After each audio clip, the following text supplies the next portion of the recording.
지난주 우리가 주 여호와만 바라보는 엘리야였습니다.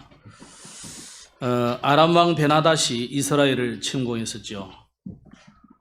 구원받은 하나님의 자녀도 왕도 선지자도 이 하나님의 자녀들이 전부 선지자를 원망하고 말씀을 불신앙하고 흔들리고 낙심했습니다. 그래서 자신의 이익과 현실 그리고 눈앞의 것, 분위기, 여론, 눈에 보이는 것, 편견, 자기 생각, 그리고 자기 체질과 율법이 다 나오는 것을 볼 수 있습니다. 이런 때에 엘리사는 오직 여호와만 바라보았는 것입니다. 그래서 여호와만 바라봤을 때에 하나님이 그 속에 하나님이 자기의 절대적인 계획과 축복을 주셨죠. 그래서 우리가 여호와만 바라볼 이유를 지난주는 특히 말씀했는데, 아무리 어려워도 하나님은 먹을 것을 주실 것이니까 걱정하지 말라고 이야기했습니다. 그런데 얼마나 안 믿었느냐? 그 하나님의 자녀들인데 안 믿어요. 그래가지고는 하나님이 하늘에서 창을 내신들 이런 일이 있겠느냐? 그렇게 했는데 그 장관은 그것을 보고 먹지는 못하고 죽게 됐죠. 오늘 우리가 너무 염려가 많고 불신앙이 많다는 것을 다시 한번 기억해야 됩니다. 진짜 기도하는 엘리사가 기도한 그날 밤에 하나님은 그 아람 군대가 이번에는 또 말하자면 헛소리를 들은 거죠. 자기들로는 자연 세계에 일어나는 헛소리를 듣고 놀라가지고 다 도망가 버렸습니다. 이렇게 하나님은 기도하는 자의 소리를 들으시는 것입니다.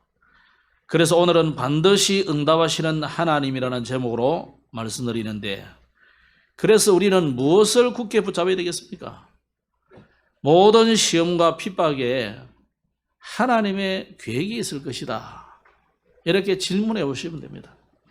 또 응답이 왔고 또 여러 가지로 승리하는 것이 있다면 우리가 기뻐하고 즐거워할 것만 아니라 먼 하나님의 미래의 절대적인 하나님의 목표를 발견해야 될 것입니다.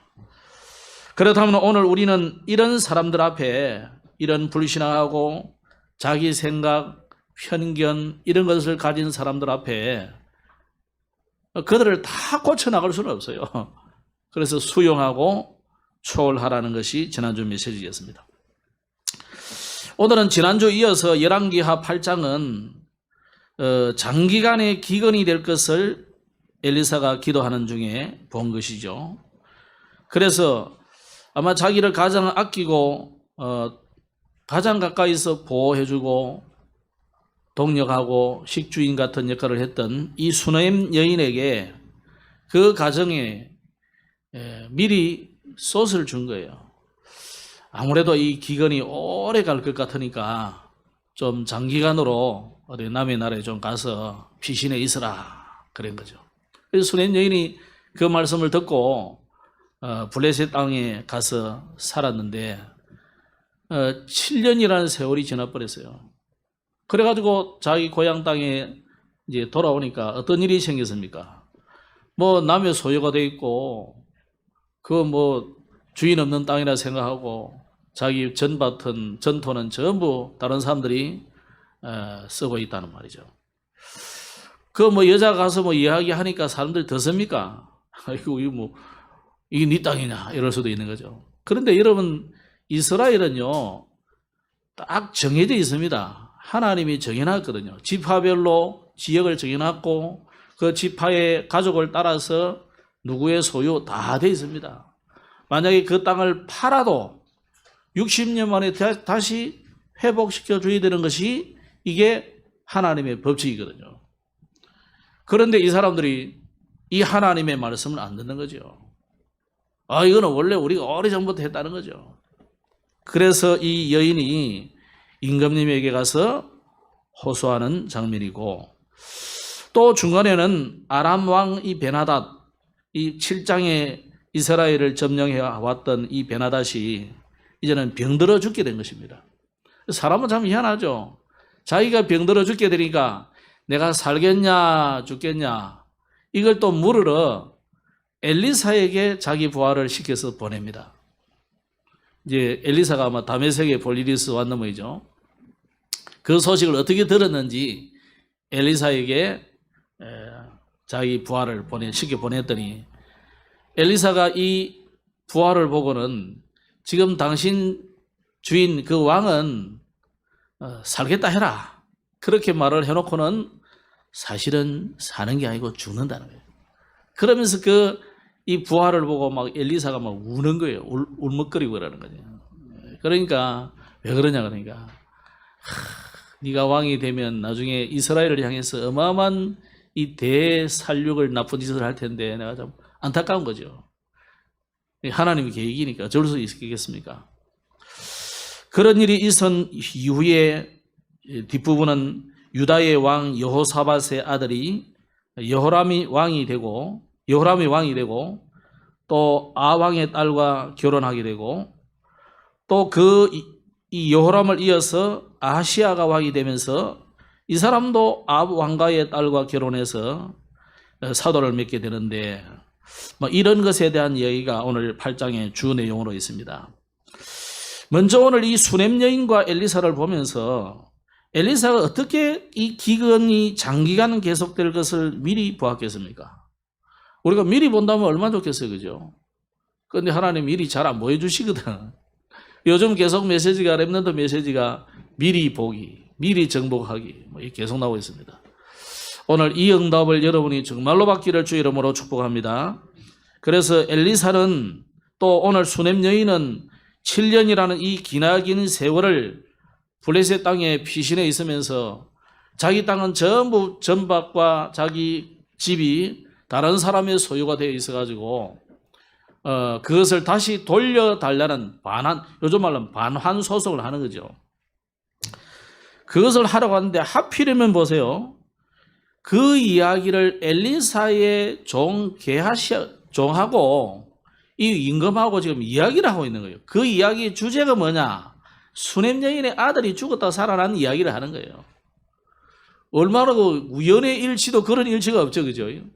아니 내가 누구를 만나러 가던데 하필이면 그 이야기를 하는 말하면 너무 수월하게 해결이 되면 아니 그 사람이 이 사람이에요. 그럼 확인하고 임금이 이야 하나님 역사가 그런 일이 있었구나. 그래 그렇다면은 이 사람의 일을 빨리 해결해 주라 그러면서 해결이 돼버린 거예요. 여러분에게도 이런 축복이 있기를 바랍니다.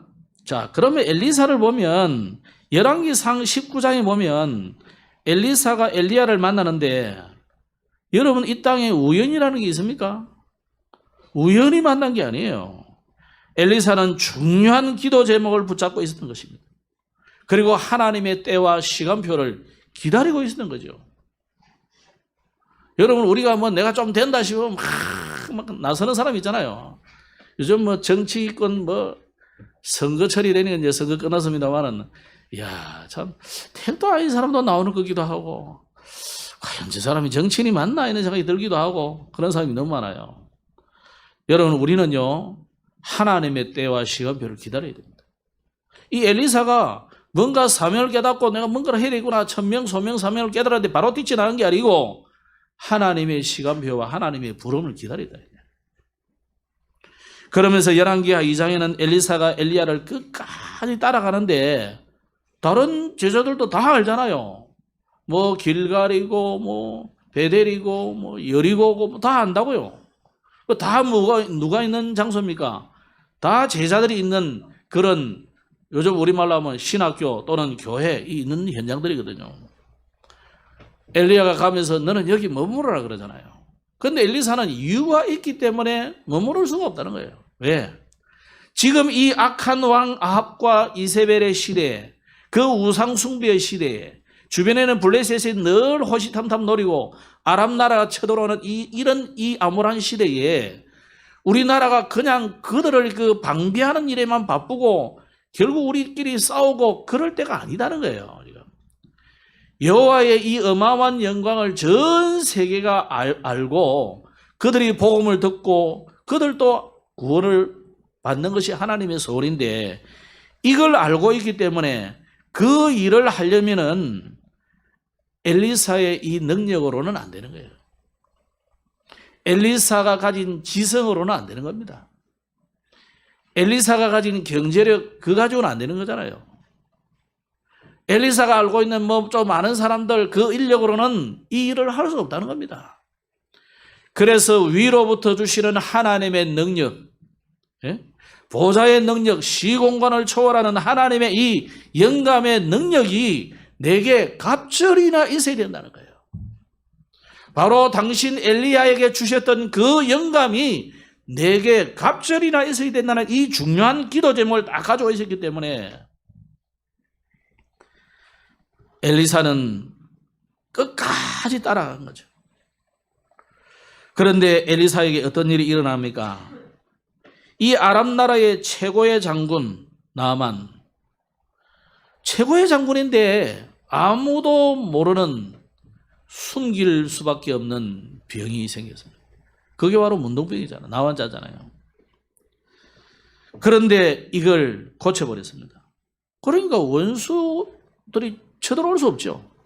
또 어떤 일이 생깁니까? 열왕기하 6장에는 아람 군대가 저 엘리사 하나만 없애면 다 되는구나 생각하고 또 쳐들어왔죠. 자, 그 전에 이미 엘리사는 그 아람 왕의 심중에 있는 전략도 다 알고 미리미리 방비를 한단 말이에요. 그런데 이번에는 어떤 일이 생깁니까? 아람 군대가 총동원해가지고 이 도단성을 빽빽이 둘러싸가지고 이 엘리사를 생포해 갈 것이라고 지금 왔는데 오히려 그 뒤에 여호와의 군대가 더 많은 것을 확인하고요. 오히려 이 군대를 잡아다가 눈을 어둡게 해가지고 잡아다가 생포하게 되는 일이 일어납니다. 그럼 우리 같으면 잡았으니까 이제는 뭐 죽여버리면 되는데 그요 수십만 군대를 죽이는 것도 쉬운 일이 아니잖아요. 그죠? 그러니까 오히려 잔치를 해가지고 이 사람들을 먹이고 본국에 돌려보낸 겁니다. 다시는 아람 군대가 쳐들어오지 않은 거죠. 그런데 사단은요, 다시는 쳐들어오지 않을 것 같아도요, 기회만 되면 또 옵니다. 이번에 또 아람 군대가 쳐들어온 거죠. 그게 바로 지난주 우리 6장, 7장 사건이었습니다. 오늘 그래서 사도행전 7장에서는 하나님이 우리에게 두려워하지 말라. 이 엘리사가 두려워하지 말라. 하나님 먹을 것을 주실 것을 말씀했습니다. 이 말씀을 믿은 사람은 살고 믿지 않은 자는 죽게 됐는데 이 하나님의 말씀을 붙잡은 수넴 여인의 아들도 살고 위기가 와도 살고 모든 것을 다 회복하는 역사들이 일어나게 되는 것입니다.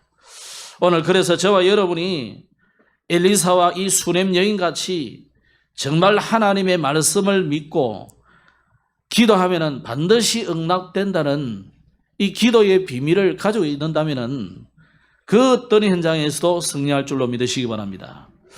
오늘 두 번째로 이 8장에서 본문에서 말하고 있는 것은 복음을 막는 자의 결과입니다. 이스라엘을 괴롭히던 아람 왕 베나닷이 이제는 죽게 됐죠. 자, 여러분, 복음을 막는다. 복음을 막는 이 세력은 어떻게 되겠습니까? 근데 이제 불신자들이 잘 모르니까 불신자들은 뭐 교회당 짓는다, 또 뭐 교회가 하는 무슨 기관이 들어온다 이러고 막 결사 반대를 하고 그래요. 어떤 사람은. 그래가 뭐 제가 이 부산에 있는 저 그 구덕체육관 앞에 있는 대신동교회가 지어질 때 뭐 그런 일이 있었대요. 또 대연동에도 뭐 같은 데네요. 대연동에 무슨 교회를 지을 때도 보면은 그 당시 이제 대연동은 부산이 이제 막 이렇게 점점 이제 확장되고 부자들이 막 이사를 나가고 그럴 때거든요. 그것도 뭐 자기 땅이 교회 들어서면 땅값이 떨어진다고. 심지어 뭐 포크레인 땅 파는데 그 포크레인 위에 올라가가지고 막 안 비켜주고 이러는 거예요. 자, 여러분, 진짜 교회가 들어서는 것을 막는 사람들이 어떻게 됐는지 한번 조사를 해보시라니까. 비참하게 말입니다. 제가 어릴 때요, 교회 종을 이래 되거나 되는 거 치면, 그 등 달아서 개가 이래 여우처럼 울어요. 어떤 개는요, 제법 그 소리를 음정을 이래 내고 그래요. 근데 딱 등 달아서 같이 화를 내는 인간들이 또 있어요. 나 그런 인간들이 보면요, 이상하게 망하는 것을 내가 많이 봤다는 거예요. 참 희한해. 지금은 뭐 사람들은 늦게 예수 믿는 사람들 이해 안 될 겁니다. 옛날에는 땡그랑 종을 쳤어요. 지금은 그게 이제 뭐 소음이다 이래가지고 안 치고 그러는데 그리울 때 많습니다. 아직 기장교 앞에는 그 종 아직 달려있죠. 치지는 못하고 그냥 기념으로 다, 저기 이제 저 종이 100년이 넘은 거예요. 달아났는데. 자, 복음을 막는, 나 그래서요, 제가 한번 생각해봤어요.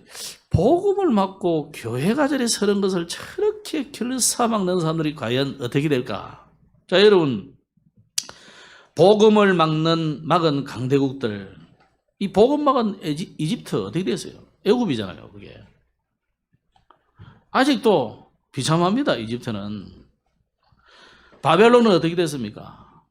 이란, 이라크가 바벨론 제국 아닙니까? 그 대제국 바벨론인데 아직도 재난과 재앙과 전쟁이 계속되고 있는 그 지역입니다.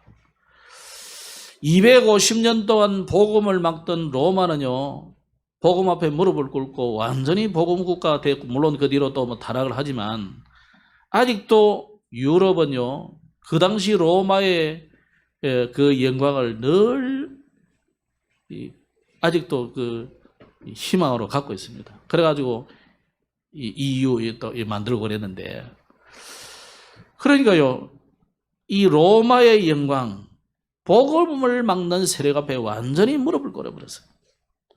그래서 복음을 막는 어떤 나라도 실패하게 되어 있습니다. 또 복음을 막는 사상을 가지고 또 복음을 막는 세력도 있습니다.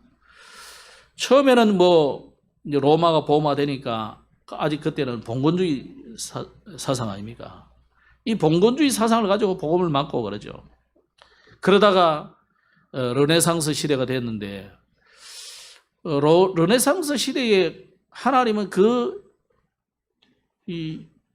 그때 하나님께서 우리에게 이 어마어마한 성경이라는 것을 우리에게 지어주는 그런 큰 기회가 되었어요. 그전에는 사제들과 뭐 쉽게 말하면 목사들 자기들만 성경 읽고 자기들이 시키는 대로만 해야 되는 거예요. 이런 암울한 시대였어요. 그런데 하나님이 르네상스를 통해서 이 문예 부흥이라는 엄청난 부흥을 통해서 종교개혁이라는 것을 하나님이 터뜨려버리는 거예요. 그럼 르네상스 이 문예 부흥이 뭡니까? 이제는 하나님 그런 소리 하지 말라는 거예요. 좀 인간을 좀 말하고 우리가 좀 자유를 외치자, 그런 사상이 팽배했는데, 그 이후로 어떻게 됐습니까? 인간의 모든 존엄성이 박살나는 1차 세계대전과 2차 세계대전이 연이어서 계속 나와버리거든요. 지금 어떻습니까? 약 100년 전에, 한 70, 80년 전이죠. 공산주의가 복음을 막았습니다. 그전에는 또 군국주의들이 복음을 막았습니다. 그런데 공산주의와 군국주의는 완전히 망해버리고요. 지금은 거의 왕이 국가를 다스리는 나라 거의 없습니다. 자유민주주의가 거의 다 돼버리잖아요. 심지어 공산주의도 러시아도 자유민주주의로 바뀌어버리죠. 독재는 하고 있습니다만은. 자, 뿐만 아니고 모든 종교는 같다고 주장하는 이 다원론이 복음을 막았는데, 모든 종교는 뭐 나쁜 건 아닙니다. 종교가 있다는 것은 사회를 정화하는 중요한 단체입니다. 가르침입니다. 그러나 어떤 종교도 영적 문제는 해결을 못합니다. 쉽게 말하면 사단을 해결을 못해요. 운명 사주팔자 이걸 해결을 못해요. 인간에게 다가오는 이 어마어마한 저주와 재앙을 해결하지 못하는 것이 종교입니다. 그렇기 때문에 복음을 막고 복음 운동을 막는 일은 어마어마한 잘못된 결과들이 오게 되는 겁니다. 복음을 막던 영웅들도 다 무너졌습니다.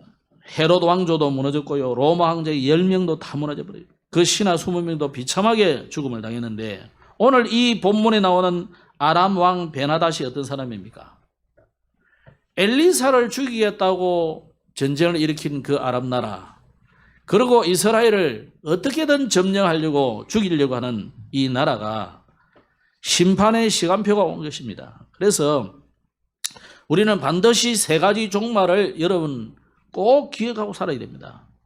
개인의 종말과 시대의 종말과 지구 종말이 있는데, 시대와 개인의 지구 종말과 개인의 종말은 반드시 나중에 오지만 우리가 시대의 종말은 항상 볼 수 있어야 돼요. 그래서 우리 개인은 또 언제나 하나님 앞에 설 수 있다는 것을 여러분 기억하고 살아야 됩니다. 우리가 뭐 건강하다, 젊다 아무 상관없어요. 하나님이 부르면 곧 가야 됩니다. 그래서 개인의 종말이 있구나, 뭐 지구 종말은 좀 놔두더라도 시대마다 종말이 있다는 것을 분명히 아셔야 돼요. 오늘 베나닷을 통해서 이 베나닷이 하나님의 은혜에 감사해야 되는데 전혀 감사하지 않죠. 나만 장군을 고쳐줬으면 얼마나 감사합니까? 또 죽이려고 엘리사를 체포하려고 보낸 군대를 죽이지 않고 대접을 해가지고 포로를 소환해 주셨으니까 얼마나 감사한 일이에요. 그런데 또 막 잡으려고 하는 거죠. 그러다가 어느 날 죽을 병에 걸렸는데, 이때 모든 사람은 병들어 죽지만은 이때 엘리사가 다메섹으로 간다는 것을 알고 낙타 40마리의 예물을 가득 실으면 얼마나 많겠습니까? 뭘 실었는지는 몰라도 자기가 그만큼 지금 죄송하기도 하고 미안하기도 하고 죽을 병이 걸렸으니까 혹시나 하나님이 살려주실까 하고 지금 이렇게 많은 예물을 실어가지고 부하 하사엘을 시켜가지고 버린 거예요. 나의 이 병이 낫겠습니까? 물어본 거죠. 그러니까 엘리사가 아까 말씀드린 것처럼 반드시 낫는다고 해라. 그런데 니만 알아라는 거예요. 너희 왕이 살지 않고 반드시 죽으리라. 그런 거죠. 그러면서 엘리사가 막 이 하사엘을 보고 막 이 눈물을 걸썽거리고 눈물을 흘리고 그러니까 왜 그러냐 이게. 이 하사엘이 나중에 결국 베나닷을 죽이고 왕이 되는데, 이 하사엘이 이스라엘 자손에게 행할 이 악행을 보고 미리 본 것이죠. 그래서 제가 이거 볼 때 하나님의 하시는 일은 참 우리가 막을 수 없는 거죠. 이런 엄청난 역사를 보고도 이스라엘이 정신을 차리지 않고 있으니까, 복음을 못 깨닫고 있으니까, 하나님 앞으로 돌아오지 않고 있으니까 이 아람을 벌하기도 하지만은 이스라엘이 또다시 이 어마어마한 문제를 당할 수 있는 거죠. 베나닷은 하사엘에게 결국 살해당합니다. 하사엘이 가서 병들어 누워있는 이 베나닷의 이 수건에다가 물을 적시가지고 이렇게 질식시켜 죽인 거죠. 자, 오늘 이 사건을 보면서 복음을 막고 복음을 운동을 막는 어떤 강대국과 사상과 영웅도 다 심판의 시간표가 온다는 것을 기억해야 됩니다. 그러면 그런 고난과 문제와 어려움을 올 때까지 하나님의 백성들을 얼마나 기도했을까요? 저와 여러분의 기도, 원한 맺힌 기도를 하나님은 반드시 들으신다는 것을 잊어버리지 마시기 바랍니다. 그래서 이스라엘을 비참하게 만드는 베나닷과 아람 군대를 하나님이 끄으시고 그 악한 왕이 신하의 손에 죽게 만들고, 이게 하나님의 응답의 방식입니다. 그래서 마가복음 10장 29절을 이하에 보면, 여러분 우리가 전도운동을 한다는 것은 굉장한 것입니다. 그런데 이 전도운동을 도와주고 이 전도운동을 위하여 헌신한 사람들을 어떻게 축복하시느냐 하면, 이 땅에서 100배나 축복을 받고 내세 영생을 얻게 될 것이다. 여러분, 이 전도운동, 여러분이 전도운동을 그냥 대충 생각하시면 안 됩니다. 우리 다락방 운동이 무슨 운동을 하고 있는지, 또 우리 교회가 무슨 일을 하고 있는지 깨닫기를 바랍니다. 그래서 진짜 우리가 복음 전하는 전도자에게 냉수 한 그릇도 대접하는 것을 상을 잃지 않을 것이라고 분명히 말씀하셨기 때문입니다. 그런데 문제는 오늘 제목이 반드시 응답하시는 하나님인데 이스라엘은 대다수가 응답을 받지 못하고 있습니다. 아까 하사엘 이야기도 했습니다만 이 하사엘이 나중에 일어나서 이스라엘을 엄청나게 죽이는 이 악행을 당하게 될 것인데 이것은 이스라엘에게 들어간 잘못된 사상, 잘못 들어간 말들이 있었기 때문입니다. 이게요, 평생을 좋아합니다. 그래서 여러분, 우리가 좀 답답해도요, 여러분 자녀들에게 안 된다, 못한다, 이런 부정적인, 우리가 복음은 무조건 긍정은 아니지만은 그래도 부정적인 이야기는 안 하시는 게 좋습니다. 교회에서. 왜냐? 그게요, 여러분 자녀들에게 굉장한 사상이 돼버리기 때문입니다.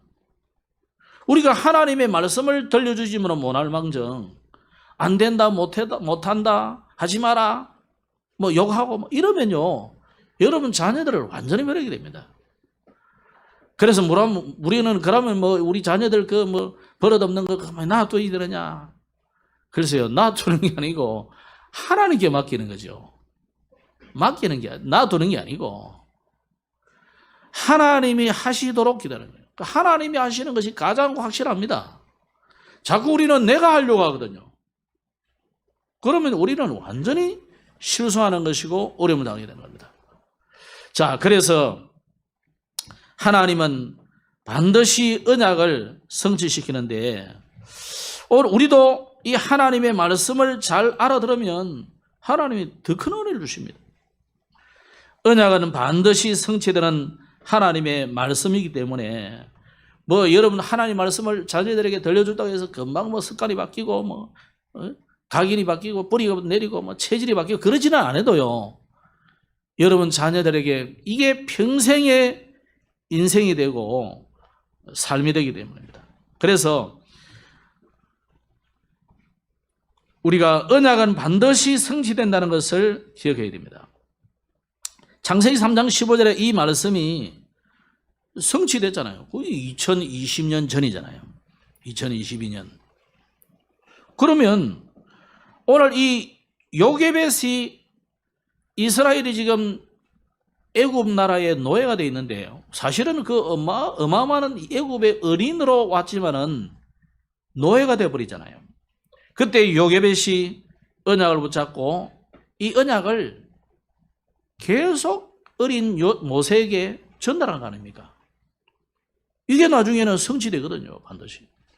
그래서 이스라엘은 출애굽을 하게 됩니다. 자, 사무엘 시대도 마찬가지입니다. 한나가 사무엘에게 언약을 심은 거죠. 또 사무엘은 다윗에게 기름을 부어주면서 언약을 심었습니다. 그 언약이 그대로 다윗의 가슴에 품어지고 이게 나중에 성취가 되어서 성전 준비를 하고 온 세계 만민이 보고 들을 만큼 완벽한 이 성전을 준비하게 됩니다.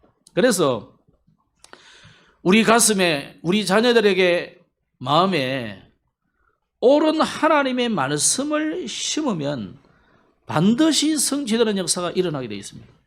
그래서 마음속에 복음의 언약을 우리는 계속 심어야 돼요. 우리 렘넌트들에게 여러분 다른 거 열심히 심잖아요.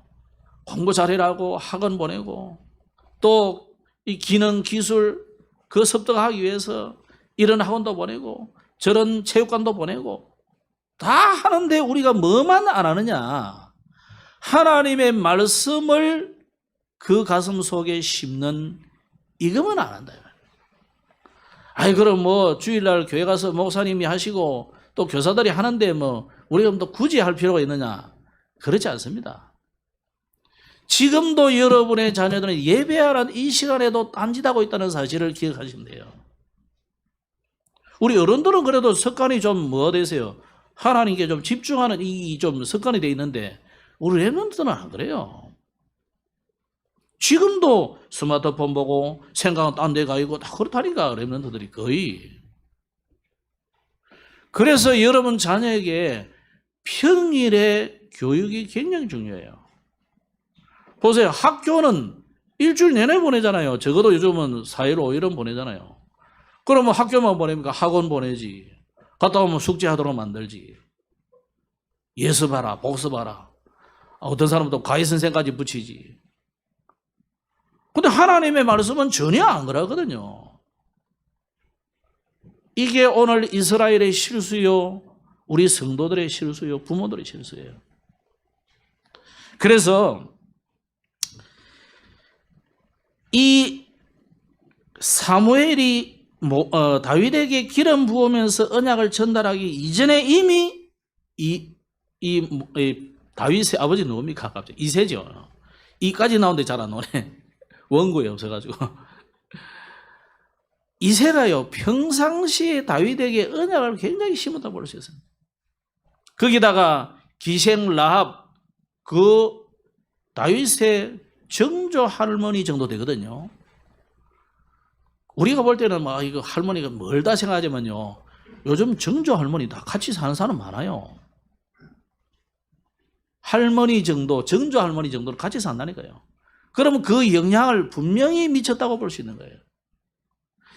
그렇다면 오늘 우리가 이 다윗 한 사람이 바르게 세워지니까 후대가 은혜를 입게 되는데, 오늘 8장 19절에 마침 그런 말씀인데 한번 찾아보겠습니다. 19절을 한번 보겠습니다. 여호람 왕이 굉장히 그 아왕 가정과 결혼해가지고 악을 행한 그 이야기를 하면서, 그게 18절입니다. 19절 읽어봅시다. 시작. 여호와께서 그의 종 다윗을 위하여 유다 멸하기를 절기하지 아니하셨으니 이는 그와 그의 자손에게 항상 등불을 주겠다고 말씀하셨음이더라. 이 무슨 말이에요? 다윗을 위하여, 다윗을 위하여. 이 다윗 한 사람의 이 역할은요, 굉장한 거예요. 이제는 우리가 하나님을 버리고 아왕의 길로, 이세벨의 길로 가겠다고 그쪽 가정과 사돈을 맺고 그의 아방의 딸하고 결혼을 하고 요렇게 따라가는 그러면서 악한 일을 행하는 그 사람이라도 하나님이 다윗 때문에, 다윗하고 맺은 언약 때문에 하나님이 멸하기를 참으셨다니까. 그러니까 여러분, 언약 잡은 여러분 한 사람이 일어났다, 어마어마한 역사가 일어나는 거예요. 그래서 저는 우리나라가 참 어떻는지 모르겠지만, 세계 사람들은 뭐 어떻게 하는지 모르겠지만, 우리 복음적인 관점으로 보면 너무 참 나라가 이상하다 싶어요. 그런데 하나님은 왜 이 나라를 멸망시키지 않을까요? 다윗을 위하여, 다른 말로 하면은 전도자를 위하여 이 말이에요.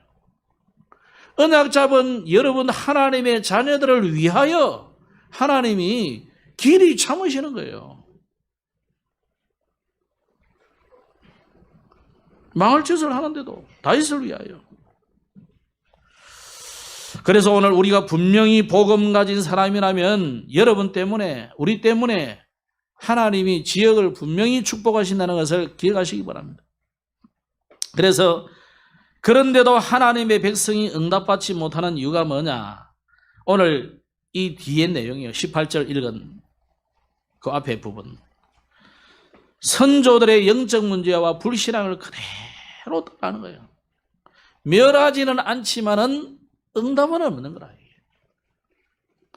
오늘 응답 없는 여러분들, 응답받기를 주 여러분으로 축복합니다. 모든 선조들의 영적 문제와 불신앙을 그대로 따라가면 안 됩니다. 여러분 가문마다 영적 문제가 있잖아요. 가문마다 내려오는 그 가풍이 있거든요. 그게 거의 다 뭡니까? 하나님 떠나는 가풍이고 하나님 안 믿는 가풍이고 그렇잖아요. 오늘 그거 완전히 버리고 새로운 시작을 하시기 바랍니다. 또 이 가정이 보니까 아합의 딸과 결혼해서 언약을 불신하는 겁니다. 그래서 오늘 렘넌트들이 정말 결혼할 때 주로 남자들은 뭐 보느냐? 얼굴 이쁘고 몸매 잘 빠진 거 보면은 뭐 결혼하면 되겠다. 천천만만히 말씀이에요. 결혼식 할 때는 좋아요. 다 돌아서 아이고 신부 이쁘다. 날씬하네. 그 다음부터는 하나도 좋은 거 없어요. 뭐 좋은 거 있는 거 있다고 해줘야지. 제 같은 사람이 들으면 이거 뭐 신랑이 좀 별로네. 키도 땅하고 가깝고 다 그래 한다니까. 우리 장모님이 돌아가시기 전에 하신 말씀이었어요. 너 가정은 걱정 없다. 나머지는 다 걱정된다는 말이잖아요. 그런 겁니다, 여러분. 자, 이 사람들이요, 뭐라고 생각했습니까? 아방이 뭐 아주 잘한다고 생각한 거예요. 아방이 잘했어요. 아방 때에 뭐 여러 가지로 뭐 일으킨 게 많아요. 본래 우상 숭배하고 하나님 안 믿는 사람들은요, 사단이 도와주는 게 많아. 그 문화도 문명도 많이 발전시키고 지식도 막 발전한다니까요. 근데 여러분 솔직하게 공부 많이 하신 여러분들, 이 세상의 학문이 전부 뭐예요? 하나님 없이도 된다는 사상이잖아요. 하나님 필요 없어 그거잖아요. 문해부흥 이후로 전부 사상이 그거예요.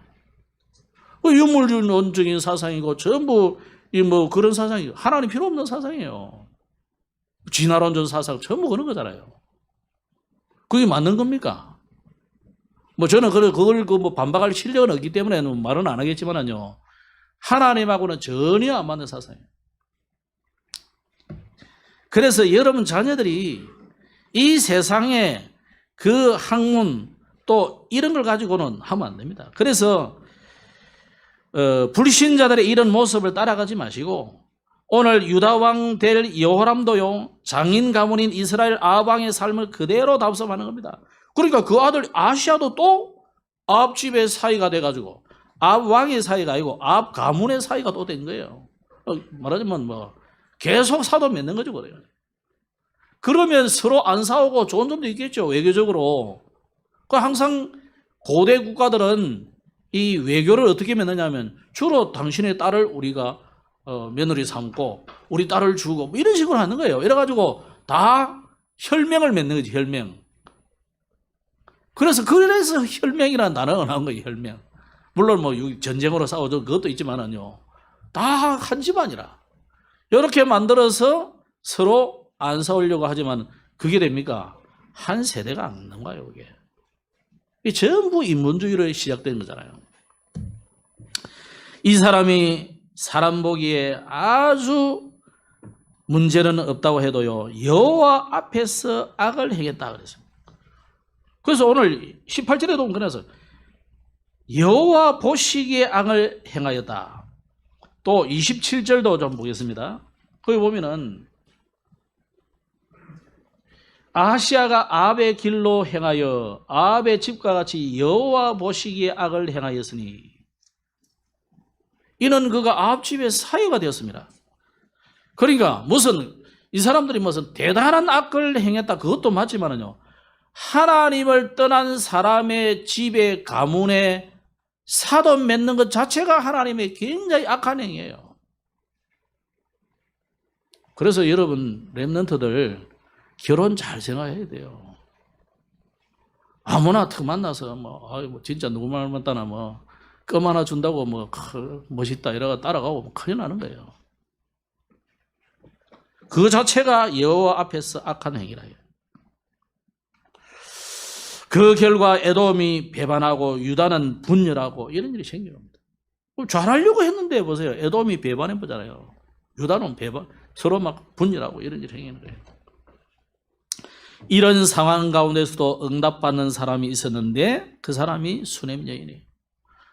오늘 다 응답을 못 받아도 여러분은 응답받기를 주 이름으로 축복합니다. 왜 수넴 여인은 응답을 받았느냐? 이 수넴 여인의 기도와 헌신은 어떤 겁니까?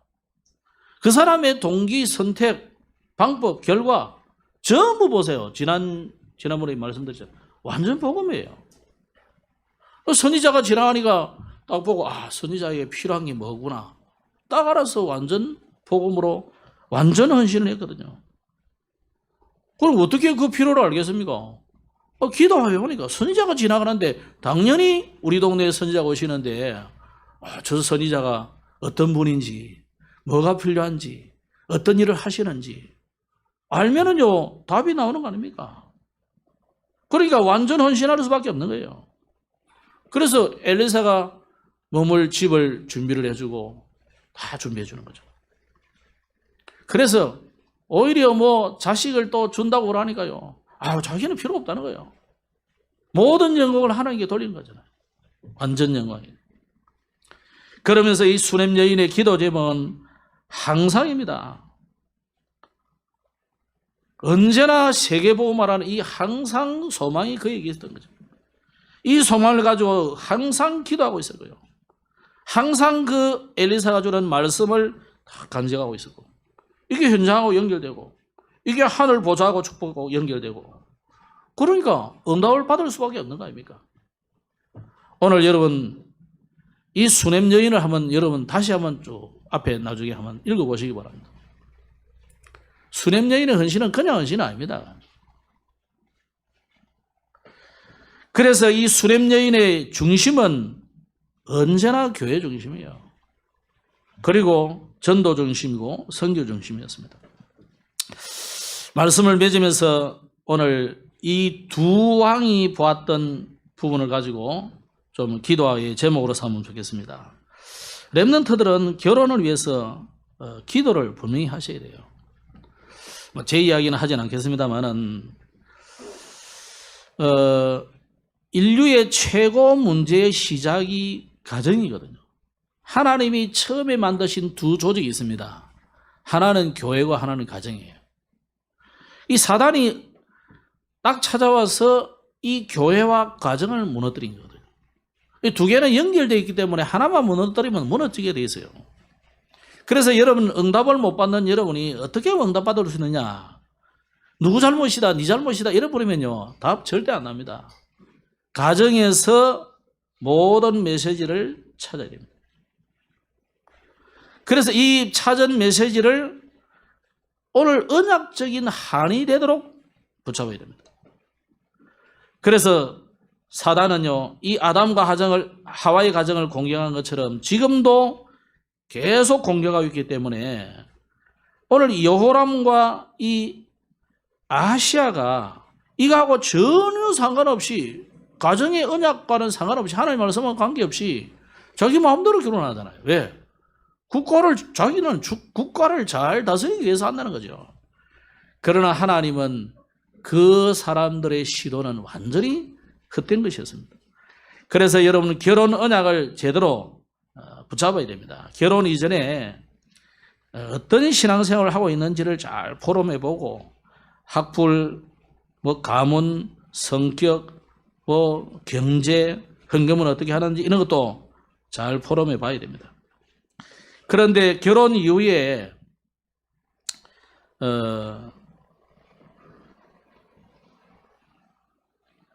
이 포럼이 좀 시작돼야 되고요.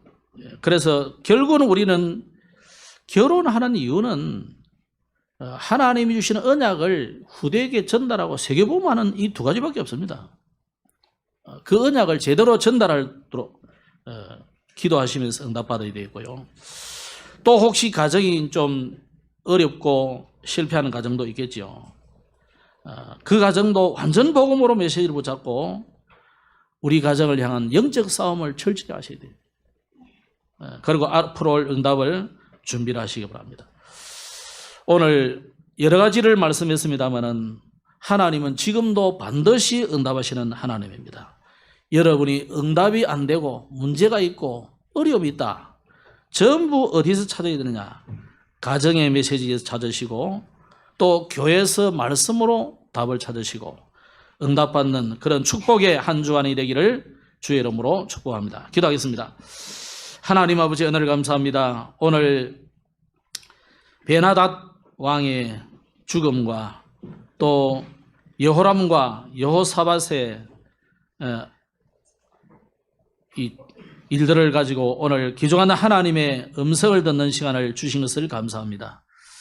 하나님, 우리에게 주신 이 하나님은 지금도 응답하고 계시는데 우리가 응답을 받지 못하는 이유를 이번 주간에 깨닫게 하여 주시고 하나님의 언약 제대로 붙잡는 가문, 이 언약을 제대로 후대들에게 전달하는 복음의 명문 가문으로 세워지는 언약 붙잡는 저들 되게 하여 주옵소서. 주 예수님 이름으로 기도드렸습니다. 아멘.